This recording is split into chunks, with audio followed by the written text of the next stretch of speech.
Stephanie Grisham, fresh off her quarantine. She thought she was exposed. She's okay. She is the White House press secretary and communications director. Stephanie, glad you're okay. Quick question for you. Yes. How much detail does the president know about the 1,000-page bill that Steve Mnuchin guarantees he'll sign?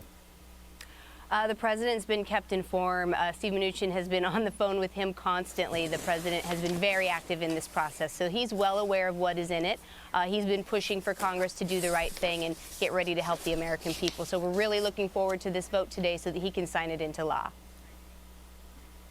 Well, that's good news. Stephanie, yesterday when we were talking about what was going on Capitol Hill, and we heard about this bill that Nancy Pelosi had been talking about, the one Brian's talking about, 1,000 pages long, and people saw all these things that had nothing to do with COVID in it. You know, Kennedy Center funding and student debt, loan debt forgiveness, and airline emission standards and stuff like that.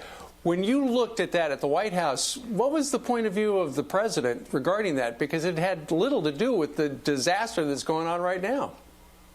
You know, it was disappointing. It was a disappointing thing that they would try to sneak some things in there when this is right now the focus. It's all hands on deck, truly, and the focus is to get money to the American people, to get, you know, loans to small businesses. So that was very, very disappointing. But again, I'm glad that they were able to work so late into the evening, and looks like we're going to have something good, and we're going to be able to take care of the people of this country. So yesterday, well, every day the president's had this briefing. Andrew Cuomo, the governor of New York, has had a briefing. And yesterday, this is what the governor of New York said. We need the federal help, and we need the federal help now. Different regions have different curves of the infection. New York is the canary in the coal mine. New York is going first. We have the highest and the fastest rate of infection. What happens to New York is going to wind up happening to California and Washington State and Illinois. It's just a matter of time. So, Stephanie, what's going on between Governor Cuomo? Set the record straight. The president's tweeting saying that they're friends, but Cuomo said he needs 30,000 ventilators. I know that the vice president sent 2,000, or the president and the task force sent 2,000 yesterday. They're going to send 2,000 today. But then Governor Cuomo says, well, you pick the 26,000 that will die. What's your response? I did hear him say that. And, you know, New York is the epicenter right now. That is absolutely the truth. But the president has put FEMA now in charge, and they are working to get supplies to all of the hardest hit areas. New York is certainly going to be one of them. New York is certainly a priority for this president because it's one of the hardest hit areas. We're working day and night. I've got to say that with the president's leadership, the vice president and the task force have truly been working around the clock to do everything they can. So supplies are going to start really moving quickly. I would also like to point out that we've done more tests in the last 8 days than South Korea was able to do in 8 weeks. And South Korea was the gold standard, remember? So the president, the task force, again, working around the clock. I've been watching my colleagues work day and night to get everything they can to every state, and we're really looking up, and it's going to be on the upswing. Stephanie, how real is this Easter date, and how well informed was the rest of the task force that the president was going to say that yesterday, that his goal was to open up by Easter? You know, I don't know how well informed they were. I think that the president, as he has been doing, is very hopeful and wants to have a message of hope to the American people. I think he would love it if we were opened up for business yesterday. But after the 15 days, when we see the data come in, we'll see where we're at. And I think the president will make his decision now. But he is hopeful. And I will tell you something, as somebody who was just in quarantine for 2 weeks, it's tough. It's tough, and I imagine a lot of people want to try to get out there and get back to work as long as there's social distancing. So we'll see what happens once the 15 days goes past and we've got new data sets. The president listens to his medical team. He listens to Dr. Birx, Dr. Fauci. He listens to his task force. So I think they'll make some recommendations, and then he'll make ultimately the final decision.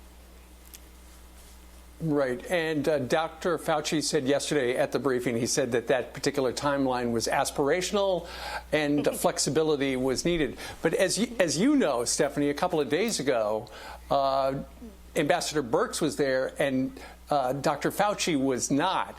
And the members of the media went a little crazy, like, hey, wait a minute. You know, he said some things. He kind of brushed back at the president when the president was talking about the hopeful drug trials. Is something going on? Dr. Fauci was asked on, you know, what they're trying to do in some programs in the media and pundits and stuff like that earlier on Mornings on the Mall, which is on the radio down there in Washington. Listen. That is really unfortunate. I would wish that would stop, because we have a much bigger problem here than trying to point out differences. They're really fundamentally at the core. When you look at things, there are not differences. The president has listened to what I have said and what the other people on the task force have said. When I've made recommendations, he's taken them. He's never countered or overridden me.